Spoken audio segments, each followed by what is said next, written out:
Hola, soy Vanessa Mejía Delgado, estudiante de cuarto año de la carrera de Medicina y el día de hoy les hablaré sobre algunos temas. Empezaré con síndrome de intestino corto. Se define síndrome de intestino corto como el fallo intestinal que resulta de la resección quirúrgica, defecto congénito o pérdida de absorción asociada a enfermedad y que se caracteriza por la incapacidad de mantener los balances energético-proteico, hidroelectrolítico o de micronutrientes mediante una dieta normal convencionalmente aceptada. Otra definición menciona en forma arbitraria como la presencia de menos de 200 centímetros de intestino delgado residual en pacientes adultos. En adultos, la causa más común de síndrome de intestino corto son isquemia mesentérica aguda, neoplasia maligna y enfermedad de Crohn. El 75% de los pacientes se debe a una resección de un tramo grande de intestino delgado en una misma operación, mientras que el 25% de los casos resulta de los efectos acumulativos de múltiples operaciones durante las que se realiza la resección del intestino delgado, como en el caso de pacientes con enfermedad de Crohn. En pacientes pediátricos, las causas más comunes de este síndrome son atritis intestinales, vólvulo y enterocolitis necrosante. La cifra de pacientes con síndrome de intestino corto debido a enterocolitis necrosante continúa incrementándose debido a la mayor supervivencia de prematuros menores de 30 semanas de gestación.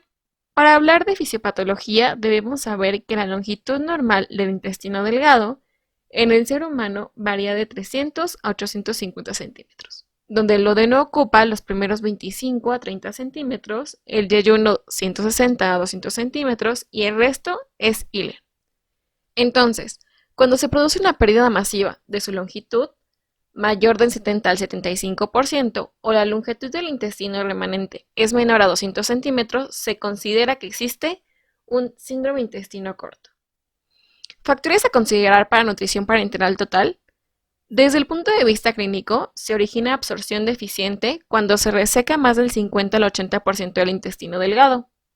En pacientes adultos que carecen de colon funcional, es probable que persista la dependencia de la nutrición parenteral total durante toda la vida si quedan menos de 100 centímetros de intestino delgado residual.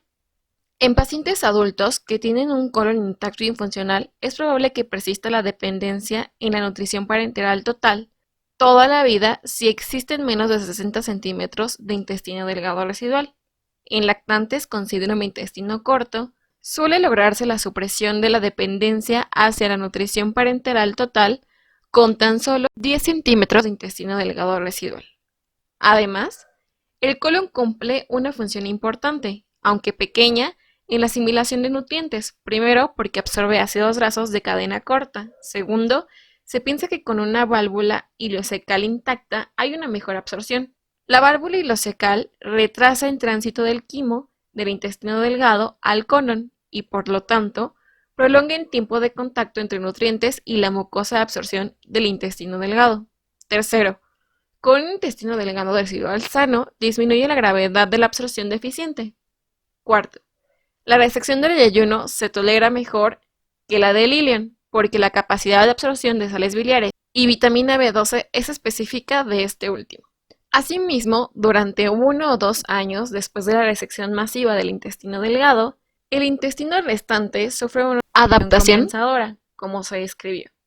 Clínicamente, el periodo de adaptación se acompaña de reducciones de volumen y frecuencia de defecaciones, incrementos de la capacidad de asimilación intestinal de nutrientes y disminución de la necesidad de nutrición parenteral total. Conforme se completa este proceso, algunos pacientes se paran con éxito de la nutrición parenteral total. La clínica asociada al síndrome de intestino corto también está en función de la zona del intestino delgado afectada por la resección o la alteración funcional. El ileón sufre intensa hiperplasia de la mucosa y puede asumir la mayor parte de función de absorción del yeyuno, pero el yeyuno no puede asumir las funciones especializadas del ileón, como la absorción de sales biliares y vitamina B12. Los sujetos con resección yeyunal suelen mantener un estado nutricional normal con dieta regular. La resección ileal, menos de 50 centímetros, suele ser bien tolerada. En pacientes que tienen la mayor parte del colon indemne, puede haber diarrea inducida por sales biliares, dada la mayor liberación de ácidos biliares no absorbidos en el colon. La resección ileal, más de 100 centímetros con colon intacto, causa la mala absorción de grasas y esteatorrea. En esta situación, la tasa de pérdida de sales biliares sobrepasa la capacidad hepática para la síntesis, dando como resultado depresión de sales biliares e insuficiencia intraluminal de sales biliares para la formación de micelas. Las prioridades terapéuticas iniciales consisten en tratar el padecimiento primario, que precipitó la resección intestinal, así como en la resustitución de líquidos y electrolitos que se perdieron por la diarrea grave que ocurre de manera característica. La mayoría de los pacientes requerirá nutrición parenteral total, cuando menos al inicio. Una vez que se resuelve el ileón, debe introducirse gradualmente nutrición intestinal. Es necesario administrar dosis altas de antagonistas del receptor de histamina 2 o inhibidor de la bomba de protones, a fin de reducir la secreción gástrica de ácido. A veces se administran medicamentos antimotilidad como clorhidrato de loperamida o difenoxilato para retrasar el tránsito en el intestino delgado. El periodo de adaptación, que dura por lo general de 1 o 2 años después de la intervención, se ajusta a la nutrición parenteral total y la nutrición intestinal con la pretensión de permitir la independencia de la nutrición parenteral total. Los pacientes que continúan dependiendo de ella afrontan morbilidades importantes relacionadas como septicemia por el catéter, trombosis venosa, insuficiencia hepática y renal y osteoporosis. La insuficiencia hepática es una fuente significativa de morbilidad y a menudo conduce al trasplante hepático, siempre combinado con trasplante de intestino delgado. Por estas complicaciones, los pacientes con síndrome de intestino corto que reciben nutrición parenteral total tienen menor esperanza de vida, con índices de supervivencia a los 5 años de un 50 a 75%. El objetivo de estas operaciones es incrementar la absorción de nutrientes y líquidos, retardando el tránsito intestinal o aumentando la longitud de intestino. Entre las operaciones diseñadas para retrasar el tránsito intestinal están la reversión segmentaria del intestino delgado, interposición de un segmento de colon entre segmentos de intestino delgado, construcción de válvula de intestino delgado y marcapasos eléctrico de este. Un método quirúrgico alternativo para la elongación del intestino delgado es el procedimiento de tenoplastía transversa seriada, STEP. Este procedimiento fue diseñado para obtener el alargamiento del intestino delgado dilatado sin la necesidad de separar su vasculatura. La indicación para trasplante intestinal que se acepta en la actualidad es la presencia de complicaciones que ponen en peligro la vida atribuibles a insuficiencia intestinal, tratamiento con nutrición parenteral total o ambos. Las complicaciones específicas en las que se recomienda un trasplante intestinal son A. Insuficiencia hepática intermitente o manifiesta. B. Trombosis de venas centrales mayores. C. Episodios frecuentes de septicemia relacionada con el catéter. Y D. Episodios frecuentes de deshidratación grave. El trasplante intestinal aislado se utiliza en pacientes con insuficiencia intestinal que no tienen una hepatopatía importante o insuficiencia de otros órganos. El trasplante de intestino e hígado combinado se emplea en enfermos con insuficiencia intestinal y hepática. El trasplante multivisceral se efectúa en pacientes con tumores desmoides gigantes que afectan la irrigación del hígado y del páncreas, así como la del intestino en el caso de la alteración difusa de motilidad gastrointestinal y en la trombosis esplácnica difusa. La tasa de supervivencia a 1, 5 y 10 años en individuos que recibieron solo trasplante intestinal fue de 80, 44 y 26%, mientras que para el trasplante combinado de intestino más hígado fueron de 62, 45 y 36%, y en el caso de trasplante de intestino, hígado y páncreas fueron de 69, 48 y 33%. Muy bien, ahora les hablaré sobre patologías quirúrgicas de colon, entre ellas las enfermedades inflamatorias, como la colitis ulcerosa, colitis ulcerativa crónica inespecífica, enfermedad de Crohn, además de enfermedad diverticular, adenoma y pólipos. Colitis ulcerosa.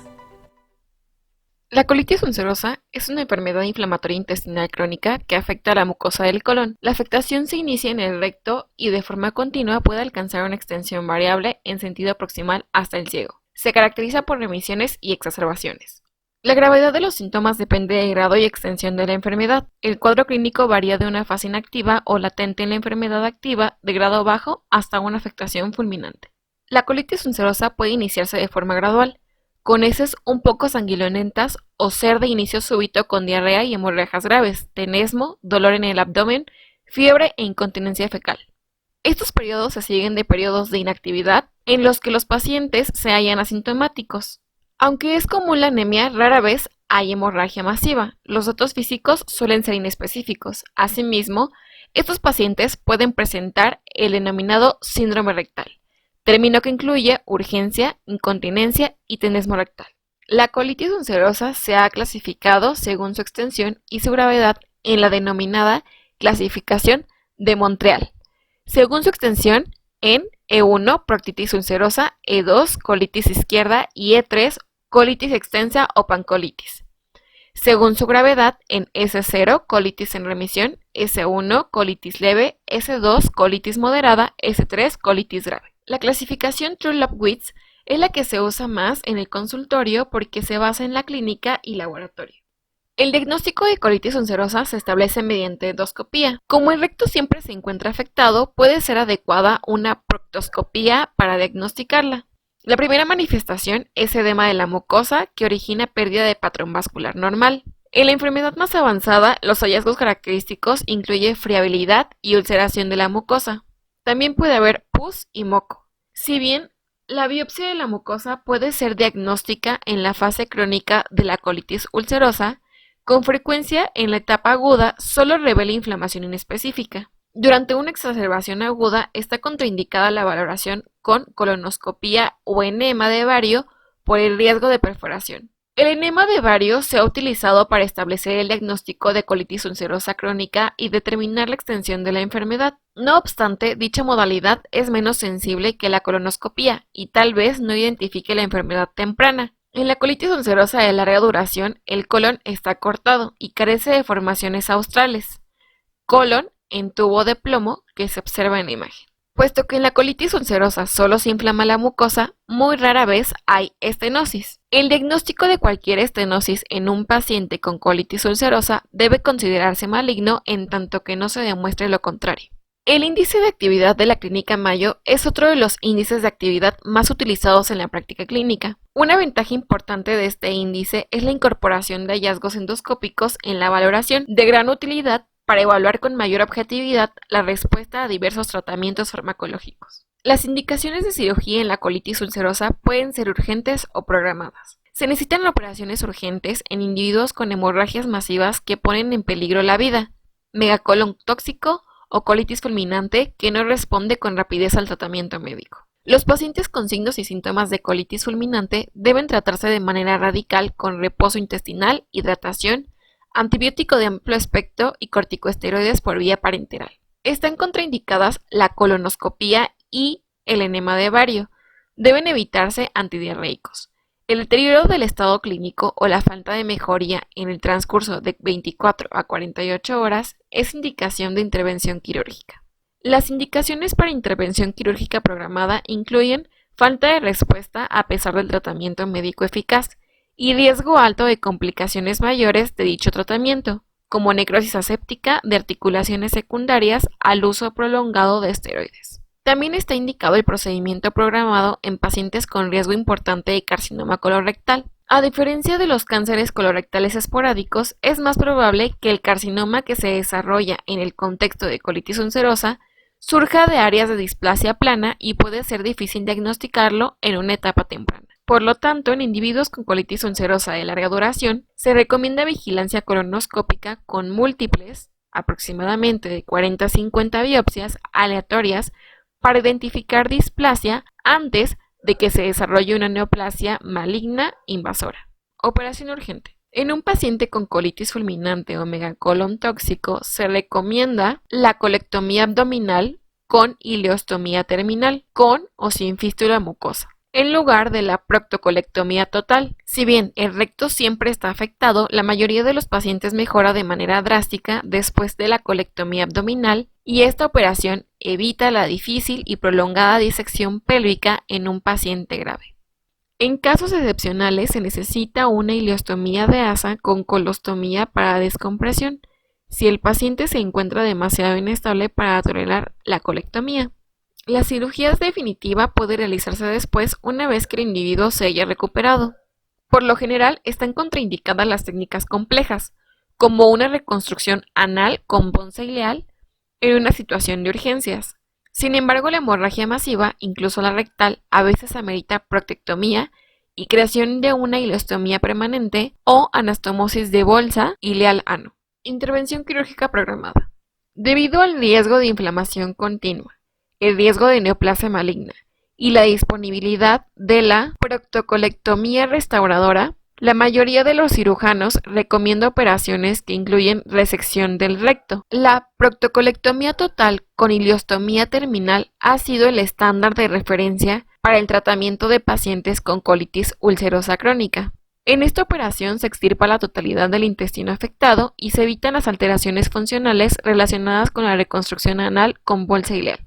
La mayoría de los pacientes tienen una función física y psicológica adecuada después de esta intervención. La proctocolectomía restauradora con anastomosis anal con bolsa ileal se convirtió en el procedimiento de elección para la mayoría de los pacientes que necesitan proctocolectomía total, pero desean evitar una ileostomía permanente. La colectomía abdominal con anastomosis ileorrectal puede ser adecuada para un paciente con colitis indeterminada y así conservar el recto. Colitis ulcerativa crónica inespecífica. La colitis ulcerativa crónica inespecífica es un subtipo de enfermedad inflamatoria intestinal caracterizada por la inflamación de la mucosa colónica que se extiende de manera proximal y continua a partir del recto. El síntoma cardinal de la colitis ulcerativa crónica inespecífica es la diarrea sanguinolenta. Se pueden presentar síntomas asociados como el dolor cólico abdominal, urgencia en la defecación, tenesmo, distensión y meteorismo, aunque con menor frecuencia también pueden presentarse algunas manifestaciones extraintestinales. Característicamente, los pacientes refieren aumento en la frecuencia de las evacuaciones, aunque generalmente no son líquidas ni abundantes ya que se debe a la inflamación rectal, tienden a ser escasas y están acompañadas de moco y sangre. Entre las manifestaciones sistémicas puede haber febrícula o fiebre, malestar general, astenia, adinamia y pérdida de peso. Los niños pueden iniciar con retraso en el desarrollo. Dentro de las manifestaciones extraintestinales destacan por su frecuencia la de las articulaciones, como artritis colítica o espondilitis anquilosante, las dermatológicas, como eritema nodoso y pioderma gangrenoso, las oculares, como conjuntivitis, uveitis, las hepatobiliares, como pericolangitis, colangitis esclerosante y las pulmonares. Los índices clínicos más utilizados para evaluar el grado de actividad de la colitis ulcerativa crónica inespecífica son el índice de Triplowitz y la puntuación de la clínica Mayo. El diagnóstico se establece mediante la correlación de los aspectos clínicos, bioquímicos, endoscópicos e histopatológicos. Se puede realizar con base en la sospecha clínica apoyado con los hallazgos macroscópicos por rectosimoidoscopía o colonoscopía, las características histológicas típicas y un examen de heces negativo para la infección. En los casos de leves a moderados, la colonoscopía es preferible a la rectosimoidoscopía flexible, debido a que puede evaluar la extensión de la enfermedad. Pero en los casos de moderados a severos, hay un mayor riesgo de perforación intestinal y la rectosimoidoscopía flexible es más segura. Los hallazgos endoscópicos característicos son eritema y friabilidad de la mucosa, pérdida del patrón vascular, granularidad de la mucosa, friabilidad, úlceras, pseudopólipos y estenosis. El diagnóstico se establece mediante una biopsia, en cuyo examen histopatológico se observan datos de inflamación limitados a la mucosa y submucosa, con infiltrado de neutrófilos y abscesos en las criptas. Se debe realizar biometría hemática, reactantes de fase aguda, como velocidad de sedimentación globular, proteína C reactiva, pruebas de función hepática y examen coprológico como abordaje de laboratorio inicial. En pacientes que están siendo evaluados por dolor abdominal agudo, debe considerarse realizar una placa simple de abdomen y tele de tórax, así como considerar TAC en pacientes con sospecha de megacolon tóxico o perforación. En la sospecha de megacolon se buscarán datos de dilatación colónica mayor a 6 centímetros en colon transverso. Las indicaciones de cirugía son fracasos de tratamiento médico, complicaciones asociadas al tratamiento médico, complicaciones agudas como colitis tóxica, perforación o hemorragia, prevención de carcinoma, tratamiento de algunas afecciones extraintestinales y retraso de crecimiento en niños. El fracaso del tratamiento médico es la indicación más frecuente, Actualmente, la proctocolectomía restauradora con reservorio ilioanal, RIA, es considerada el estándar de oro para el tratamiento quirúrgico electivo de la colitis ulcerativa crónica inespecífica. Este procedimiento ofrece la ventaja de evitar un estroma permanente, preservando la vía natural de las evacuaciones. Existen varios aspectos controversiales en relación con la elaboración de RIA, entre los que destacan el tipo de reservorio, J, S o W, el tipo de sutura, manual o mecánica, la realización de una ileostomía protectora, y el tipo de abordaje quirúrgico, abierto o laparoscópico. El procedimiento de elección en pacientes con carcinoma o displasia de alto o bajo grado multifocal es la proctocolectomía restauradora. En la colitis ulcerativa crónica inespecífica grave, refractaria a tratamiento médico, hemorragia severa, perforación o megacolon tóxico, el procedimiento de elección para cirugía de emergencia es la colectomía con ileostomía terminal. En pacientes estables es posible un abordaje laparoscópico. La proctocolectomía con ileostomía definitiva se considera una cirugía segura, efectiva y potencialmente curativa para pacientes con colitis ulcerativa crónica inespecífica y representa el abordaje quirúrgico tradicional. Es el tratamiento quirúrgico de primera línea en pacientes no candidatos a cirugía restauradora y en aquellos con alta posibilidad de falla del reservorio. Enfermedad de Crohn. Es una enfermedad inflamatoria intestinal crónica que puede comprometer cualquier parte del tubo digestivo, desde la boca hasta el ano. Los sitios más comunes de afectación en la enfermedad de Crohn son el ilio terminal y el ciego, seguidos por el intestino delgado, colon y recto. En los segmentos intestinales afectados, la inflamación puede ser continua. No obstante, es más probable que la inflamación respete algunas regiones, de manera que las porciones sanas del intestino se interponen entre segmentos inflamados. La afectación de la mucosa en esta enfermedad es transmural, por lo que implica a todas las capas de la mucosa. A medida que se resuelve la inflamación, ulceración, abscesos y fístulas, sobreviene la fibrosis, engrosamiento de la submucosa y cicatrización, lo que ocasiona estrechamiento de segmentos intestinales, estenosis circunscrita y obstrucción parcial o completa de la luz intestinal. Es necesaria la intervención quirúrgica para reparar la estenosis o resecar porciones del intestino cuando el tratamiento médico falla. Al igual que la colitis ulcerosa, la enfermedad de Crohn se caracteriza por exacerbaciones y remisiones. Las manifestaciones clínicas de la enfermedad de Crohn pueden clasificarse en digestivas y extradigestivas. A estos síntomas en la edad pediátrica debemos añadir el retraso del crecimiento y el retraso puberal. La forma de presentación más característica de la enfermedad de Crohn es el dolor abdominal,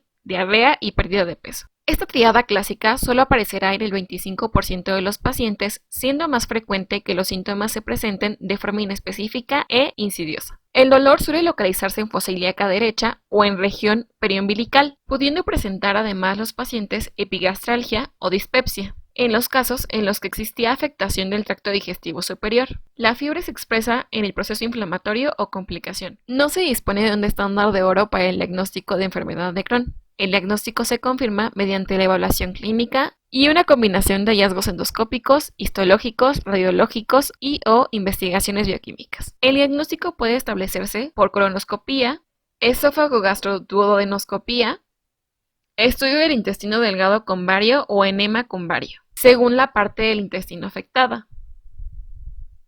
La presencia de lesiones intercaladas es esencial para distinguir la colitis de Crohn de la colitis ulcerosa, y casi el 40% de los pacientes conservan recto sano. Las indicaciones quirúrgicas. Como la enfermedad de Crohn puede afectar cualquier parte del tubo digestivo, el razonamiento terapéutico es en esencia diferente respecto de la colitis ulcerosa. En la enfermedad de Crohn es imposible extirpar todo el intestino en riesgo, por lo tanto, el tratamiento quirúrgico se reserva para complicaciones de la enfermedad. La enfermedad de Crohn puede presentarse como un proceso inflamatorio agudo o un proceso fibroso crónico. Durante la fase inflamatoria aguda, los pacientes suelen presentar inflamación intestinal complicada por fístulas, abscesos intraabdominales o ambas cosas. Debe instituirse el tratamiento médico máximo, incluidos antiinflamatorios, reposo intestinal y antibióticos. Si el paciente está desnutrido, se piensa en nutrición parenteral. Casi todos los abscesos intraabdominales pueden drenarse de modo percutáneo con guía mediada por tomografía computarizada. Aunque casi todos estos pacientes necesitan al final resección del segmento intestinal dañado, estas medidas hacen posible estabilizar el estado del enfermo, optimizar la nutrición y disminuir la inflamación antes de llevar a cabo una resección quirúrgica. Una vez que se realiza la operación, las fístulas casi siempre ameritan resección del segmento intestinal con enfermedad de Crohn activa. Los sitios secundarios de la fístula a menudo se mantienen normales y casi nunca necesitan resección una vez que se divide la fístula. La fibrosis crónica puede causar estenosis en cualquier parte del tubo digestivo. Las estenosis pueden tratarse con resección o plastía. Muchos enfermos con enfermedad de Crohn precisan múltiples operaciones, por lo que es necesario que la longitud del intestino que se extirpe sea mínima. Si no, se puede causar el síndrome de intestino corto. Cabe mencionar que el intestino debe resecarse hasta un área con márgenes normales a simple vista. Enfermedad diverticular. Enfermedad diverticular es un término clínico que se emplea para describir la presencia de divertículos sintomáticos. La diverticulosis se refiere a la existencia de divertículos sin inflamación y la diverticulitis alude a la inflamación e infección relacionadas con divertículos. Casi todos los divertículos del colon son divertículos falsos, en los que se herniaron la mucosa y la muscular de la mucosa a través de la pared del colon. Estos divertículos ocurren entre las tenías del colon, en los puntos en que penetran los vasos principales en la pared del colon. Al parecer, se trata de divertículos por pulsión que resultan de una presión intraluminal alta. Los divertículos verdaderos, que comprenden todas las capas de la pared del intestino, son raros y casi siempre de origen congénito. La prevalencia de divertículos en el colon aumenta sustancialmente con la edad. Se estima que la mitad de la población mayor de 50 años de edad tiene divertículos en el colon. El sigmoide es el sitio afectado con más frecuencia. La clasificación de Hinchey es una de las clasificaciones más utilizadas basadas en hallazgos de tomografía axial computarizada, enfocada principalmente en el diagnóstico de diverticulitis, permitiendo determinar aquellos pacientes candidatos a cirugía, como se observa en la tabla 1. El Consenso Mexicano sobre el Diagnóstico y Tratamiento de la Enfermedad Diverticular del Colon propuso una clasificación de enfermedad diverticular, basada en la presencia de síntomas, así también dividiéndola entre complicada y no complicada, como se muestra en la figura 2. Se piensa que la diverticulosis es un trastorno adquirido, pero aún no se comprenden bien las causas. La teoría más aceptada señala que la falta de fibra dietética produce un volumen más pequeño de heces, que necesita una presión intraluminal y tensión de la pared del colon altas para impulsarse. La contracción crónica ocasiona entonces hipertrofia muscular y divertículos por pulsión. Asimismo, se han propuesto causas como la pérdida de fuerza de tensión y la disminución de la elasticidad de la pared intestinal con la edad. Una dieta rica en fibra reduce la incidencia de divertículos. La diverticulitis se refiere a la inflamación e infección relacionadas con un divertículo y se estima que ocurren en el 10 a 25% de personas con diverticulosis. La infección peridiverticular y pericólica resulta de la perforación, ya sea macroscópica o microscópicamente, de un divertículo, que origina contaminación, inflamación e infección. El tipo de afectación es variable, desde diverticulitis leve, no complicada, que puede tratarse en la modalidad de paciente externo, hasta una perforación libre con peritonitis difusa que exige una laparotomía de urgencia. La mayoría de los individuos presenta dolor en el abdomen del lado izquierdo con fiebre o sin ella y leucocitosis. Puede encontrarse también una tumoración. La radiografía simple ayuda a detectar aire intraabdominal libre. El estudio de tomografía computerizada es muy útil para definir inflamación pericólica, flemón o absceso. Están relativamente contraindicadas enemas de contraste, endoscopía o ambas debido al riesgo de perforación. La diverticulitis sin complicación se caracteriza por el dolor e hipersensibilidad en el cuadrante inferior izquierdo. Los datos en la tomografía computerizada incluyen torcimiento del tejido blando pericólico, engrosamiento de la pared del colon, flemón o todos ellos. Algunos sujetos con esta forma de diverticulitis responden al tratamiento como pacientes externos con antibióticos orales de amplio espectro y una dieta con residuo bajo. Los antibióticos deben continuarse 7 a 10 días. Cerca del 10 al 20% de los pacientes con dolor más intenso, hipersensibilidad, fiebre y leucocitosis deben tratarse como internos con antibióticos parenterales y reposo intestinal. Casi todos los enfermos mejoran en un transcurso de 48 a 72 horas. La falta de mejoría puede sugerir la formación de un absceso. La tomografía computerizada es en extremo útil en estos casos, y muchos abscesos pericólicos pueden drenarse de manera percutánea. El deterioro del estado clínico, el desarrollo de peritonitis o ambas cosas son indicaciones para la laparotomía. La mayoría de los pacientes con diverticulitis sin complicaciones se recuperan sin medidas quirúrgicas y 50-70% no sufren más episodios. La diverticulitis complicada incluye diverticulitis con absceso, obstrucción, peritonitis difusa o fístulas entre el colon y estructuras adyacentes. Las fístulas colovesicales, colovaginal y coloentérica son secuelas a largo plazo de diverticulitis complicada. Por lo general se utiliza el sistema de desestadificación de Hinchey, anteriormente mencionado, para describir la gravedad de la diverticulitis complicada. El tratamiento depende del estado clínico total del paciente y el grado de contaminación e infección peritoneales. El mejor tratamiento para los abscesos más grandes es el drenaje percutáneo guiado por tomografía computarizada, como se observa en la figura, y antibióticos. Por lo regular es necesaria una laparotomía urgente cuando un absceso es inaccesible al drenaje percutáneo. El paciente se deteriora o no mejora o si presenta aire libre intraabdominal o peritonitis. En casi todos los casos debe intentarse resecar el segmento de intestino afectado. Las personas con abscesos pericólicos o pélvicos localizados y pequeños son elegibles para resección del sigmoides con anastomosis primaria. En enfermos con abscesos más grandes, contaminación peritoneal o peritonitis, el procedimiento más común es una resección del sigmoides con colostomía terminal y bolsa de Hartmann. Hay buenos resultados después de la colectomía sigmoidea, anastomosis primaria,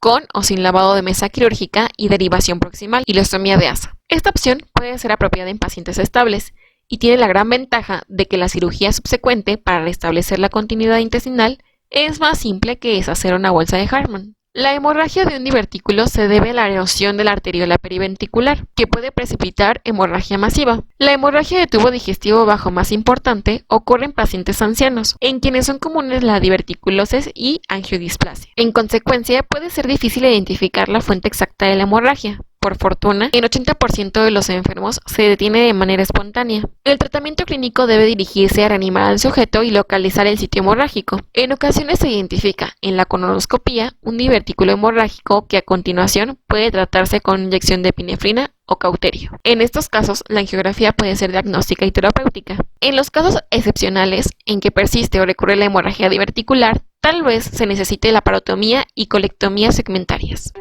Adenocarcinoma y pólipos. El carcinoma colorectal es la neoplasia maligna más común del tubo digestivo. La incidencia es similar en varones y mujeres y ha permanecido bastante constante en los últimos 20 años. Dentro de los factores de riesgo están el envejecimiento, que es el factor de riesgo predominante del cáncer colorectal, con un incremento constante de la incidencia después de los 50 años. Factores de riesgo hereditarios. Cerca del 80% de los cánceres colorectales ocurren en forma esporádica, en tanto que el 20% se origina en sujetos con antecedentes familiares conocidos de cáncer colorectal. Factores ambientales y dietéticos. Una dieta rica en grasas saturadas o poliinsaturadas aumenta el riesgo de cáncer colorectal, en tanto que una dieta rica en ácido oleico, como aceite de oliva, coco, pescado, no lo incrementan. Al parecer, una dieta rica en fibra vegetal es protectora. Se ha sugerido a menudo una correlación entre el consumo de alcohol y la incidencia de carcinoma colorectal. El consumo de calcio, selenio, vitamina A, C y E, carotenoides y fenoles vegetales puede disminuir el riesgo de cáncer colorectal, así como de enfermedad intestinal inflamatoria, entre otras. El carcinoma colorectal es un tumor de crecimiento lento, por lo que puede estar presente varios años antes de realizarse el diagnóstico. La forma de presentación depende en gran medida de la localización del tumor, como lo observamos en la figura 4.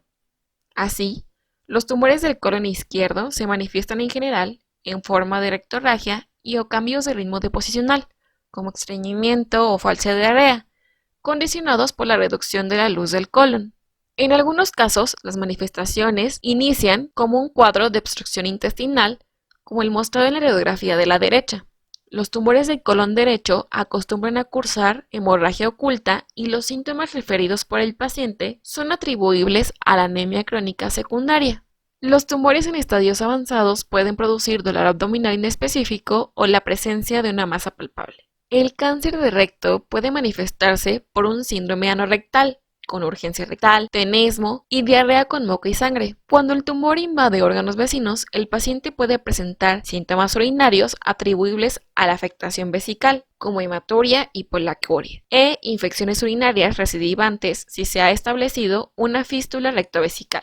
El diagnóstico se hace a través de una colonoscopía, por lo que resulta imperativo llevar a cabo esta exploración que, además de confirmar la neoformación, permite la toma de biopsia para su diagnóstico histológico. La endoscopía permite además la identificación de potenciales lesiones sincrónicas. Cuando el grado de estenosis provocado por el tumor no permite la progresión del endoscopio, es recomendable completar la exploración con una colonografía por tomografía computarizada o, en su defecto, mediante un enema opaco, con el fin de descartar la presencia de lesiones sincrónicas. En los casos en los que el carcinoma colorectal se presenta de manera aguda, Con síntomas de síntomas obstrucción o perforación intestinal, el diagnóstico habitualmente se realiza durante una intervención quirúrgica urgente. Una vez establecido el diagnóstico de carcinoma colorectal y dado que un elevado porcentaje de pacientes presenta diseminación regional o a distancia, debe efectuarse la estadificación del tumor. Las exploraciones complementarias para el diagnóstico de extensión incluyen una radiografía de tórax con el fin de descartar metástasis pulmonares y una ultrasonografía o tomografía computarizada abdominal para investigar la existencia de metástasis hepáticas como las observadas en la figura 9. En las neoplasias rectales es conveniente efectuar una ultrasonografía endoscópica o una resonancia pélvica para conocer el grado de infiltración de la pared intestinal y la existencia de adenopatías locales, en especial cuando se plantea la realización del tratamiento neoadyuvante. Los niveles séricos del antígeno carcinoma embrionario tienen una reducida sensibilidad y especificidad para el diagnóstico de carcinoma colorectal. Sin embargo, su determinación posee valor pronóstico en el momento del diagnóstico y su monitorización es útil para el seguimiento de los pacientes tras la resección quirúrgica. El pronóstico de los pacientes con carcinoma colorectal depende fundamentalmente de la profundidad de la afectación transmural y de la extensión de la afectación ganglionar. La extensión a través de la pared intestinal y a los órganos vecinos se clasifican de acuerdo al sistema TNM, recordando que la categoría T para el cáncer colorectal se refiere a la extensión del tumor en la pared del colon y recto. La categoría N para el cáncer colorectal hace referencia a la afectación de ganglios linfáticos regionales y la categoría M para el cáncer colorectal nos habla sobre la afectación de órganos o ganglios linfáticos a distancia. El tratamiento de elección es la cirugía. La resección con finalidad curativa debe incluir el segmento cólico afectado por la neoplasia, con una ampliación de unos 4 a 5 centímetros de intestino sano en cada uno de los extremos y los ganglios linfáticos regionales. El tipo de tratamiento quirúrgico varía en función de la localización del tumor y de la presencia o no de complicaciones asociadas como la perforación u obstrucción. En los tumores situados en el ciego y colon ascendente, es obligatorio efectuar una hemicolectomía derecha con iliotransversotomía, mientras que en los del colon descendente o sigmoide puede efectuarse una hemicolectomía izquierda o una resección segmentaria llamada sigmoidectomía. En el cáncer de recto, la resección del segmento afectado y la anastomosis término-terminal es siempre la intervención deseable. Ello depende de la distancia que separa el tumor del margen anal. Por ello, y aunque la seguridad de la anastomosis ha mejorado notablemente con el uso de las suturas mecánicas, en tumores situados en el tercio distal del recto puede ser necesario efectuar una amputación anal con colostomía definitiva conocida como operación de Miles. En la cirugía del cáncer de recto, la decisión total del mesorrecto ha demostrado reducción de recurrencia local y aumenta la supervivencia libre de la enfermedad. En los casos de la laparotomía urgente por perforación u obstrucción con compromiso vascular, la resección cólica debe acompañarse de una colostomía de descarga provisional, operación de Hartmann. El tratamiento complementario del carcinoma colorectal incluyen la quimioterapia y o radioterapia en relación con el cáncer del colon. La administración intravenosa de 5-fluoracilo modulado con ácido folínico y asociado a oxaliplatino mejora tanto el intervalo libre de enfermedad como la supervivencia, especialmente en pacientes con tumores en estadio 3 de la clasificación TNM y aquellos en estadio 2 denominados de alto riesgo. De manera similar, en los pacientes con cáncer de recto, la radioterapia, ya sea preoperatoria o posoperatoria, asociada a la quimioterapia, favorece el control local de la enfermedad e incrementa la supervivencia. El tratamiento óptimo del carcinoma colorectal con diseminación metastásica requiere habitualmente un enfoque multidisciplinario y se basa en la quimioterapia. Diversos estudios demuestran que la administración intravenosa de 5-fluorouracilo modulado con ácido folínico aumenta significativamente la supervivencia de los pacientes con enfermedad diseminada. Además, su administración precoz enlentece la progresión de la enfermedad, prolonga la duración del periodo asintomático y, en consecuencia, mejora la calidad de vida. En aquellos pacientes en los que la metástasis hepática constituye el único foco tumoral extracólico, es conveniente plantearse la resección quirúrgica. La indicación dependerá de las posibilidades de realizar una extirpación radical del tumor primario, del número de nódulos y su localización, y del estado general del paciente. En esta tabla se muestra la supervivencia media a 5 años de acuerdo al estadio TNM del paciente. Se denomina pólipo a todo tumor circunscrito que protruye desde la pared hacia la luz intestinal. La definición obedece, por tanto, a una descripción macroscópica, con independencia de las características histológicas de la lesión. Según la superficie de fijación a la pared intestinal, los pólipos pueden ser pediculados, como se observa en las dos imágenes de arriba, o sesiles, como se observa en las dos imágenes de abajo. En relación con el número de lesiones, pueden ser únicos o múltiples. Los pólipos adenomatosos o adenomas constituyen una proliferación no invasiva de células epiteliales. En función de las anormalidades citológicas y estructurales, puede ser de bajo o alto grado de displasia. La de alto grado de displasia no es distinta del carcinoma in situ, en el cual los focos neoplásicos no superan la capa muscular de la mucosa y, por tanto, posee una nula capacidad de diseminación, tal como se observa en la imagen. Es importante diferenciar esta entidad del pólipo maligno, el cual presenta un adenoma con áreas de transformación carcinomatosa que se extienden a la capa submucosa y, en consecuencia, constituyen un carcinoma invasivo precoz con capacidad de diseminación. Los pólipos hiperplásicos son más prevalentes en personas de edad avanzada y suelen localizarse en la parte distal del colon y en el recto. En general, los pólipos son pequeños, habitualmente inferiores a 5 milímetros. Sin embargo, su aspecto macroscópico es indistinguible de los adenomas. Existen 4 tipos de pólipos cerrados. 1. Pólipos hiperplásicos. 2. Adenomas cerrados sesiles. 3. Adenomas cerrados tradicionales. Y 4. Adenomas mixtos. El adenoma cerrado sesil se considera la lesión precursora de cáncer colorectal a través de la llamada vía cerrada de carcinogénesis. Pólipos inflamatorios. Se forman como consecuencia del proceso regenerativo de un foco inflamatorio, por lo que carecen de potencial de degeneración neoplásica. Pólipos amartomatosos son consecuencia de la proliferación de células maduras de la mucosa. Se presentan principalmente en el contexto de 2 entidades clínicas, los pólipos, la poliposis juvenil y el síndrome de Peutz-Jeghers. En los casos sintomáticos, la presencia de anemia por pérdida crónicas en heces y la rectorragia constituyen las manifestaciones más frecuentes. Los adenomas localizados en el recto suelen manifestarse con tenesmo y emisiones rectales de sangre y moco.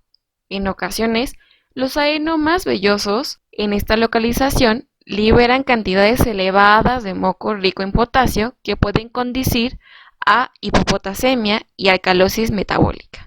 El método diagnóstico de elección es la colonoscopía, ya que no solo consigue determinar el número, tamaño y localización de los pólipos, sino que además permite la obtención de biopsias para su evaluación histológica y realizar su exéresis. El tratamiento de elección de los adenomas colorectales es la polipectomía endoscópica. Mediante este procedimiento, que puede realizarse con asa o pinzas cauterizantes, es posible efectuar la exéresis completa de más del 90% de las lesiones.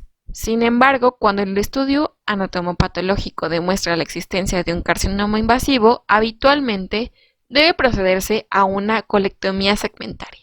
Los pólipos intestinales pueden clasificarse en 2 grandes categorías, en función de que sean o no sean hereditarias. Las hereditarias pueden dividirse según la estirpe histológica de los pólipos, tal como se muestra en la tabla. Poliposis adenomatosa familiar es el síndrome polipósico más frecuente, con una incidencia de un caso por cada 20.000 habitantes. Se trata de una enfermedad hereditaria autosómica dominante caracterizada por la presencia de múltiples pólipos adenomatosos a lo largo de todo el intestino grueso. El desarrollo de pólipos suele iniciarse a partir de la pubertad, aunque habitualmente no ocasionan sintomatología hasta los 30 o 35 años de edad. Se trata de una enfermedad con un alto potencial de malignización, de manera que si no se efectúa tratamiento quirúrgico, casi todos los pacientes desarrollan un carcinoma colorectal antes de los 40 años de edad. Asimismo, presentan también un riesgo aumentado de neoplasias extracólicas. Las manifestaciones clínicas son inespecíficas. Los síntomas más frecuentes son rectorragia o hematoquesia, dolor abdominal y diarrea. Sin embargo, las manifestaciones de esta enfermedad no se hallan limitadas al colon y recto, sino que pueden ser debidas a la existencia de pólipos gastroduodenales o a la presencia de tumores de partes blandas, quistes dentarios y osteomas en maxilares, cráneo y huesos largos, como el que se observa en la imagen. La asociación con estas manifestaciones extracólicas se denomina síndrome de Gardner y constituye una variable de la poliposis adenomatosa familiar. Dentro del diagnóstico, el hallazgo de una mucosa colónica tapizada de múltiples pólipos de diversos tamaños es casi patognomónico de la poliposis adenomatosa familiar. No obstante, es necesario comprobar su naturaleza adenomatosa mediante un estudio histológico. El diagnóstico de poliposis adenomatosa familiar debe sospecharse cuando un individuo presenta 10 o más adenomas en una o sucesivas colonoscopías. Dada la posible existencia de manifestaciones extraintestinales, una vez establecido el diagnóstico de poliposis adenomatosa familiar, es necesario realizar una fibrogastroscopía, un examen de fondo de ojo y una ortopantomografía. Posteriormente, se recomienda realizar una endoscopía gastroduodenal con visión lateral cada 4 o 5 años, a partir de los 25 a 30 años. El tratamiento de la poliposis adenomatosa familiar es siempre quirúrgico y debe realizarse sin demora en los pacientes que han sobrepasado los 25 años de edad. La elección de la técnica quirúrgica, ya sea colectomía con anastomosis ileorrectal o proctocolectomía con reservorio ileal y anastomosis ileonal, dependerá de la edad de diagnóstico de la enfermedad,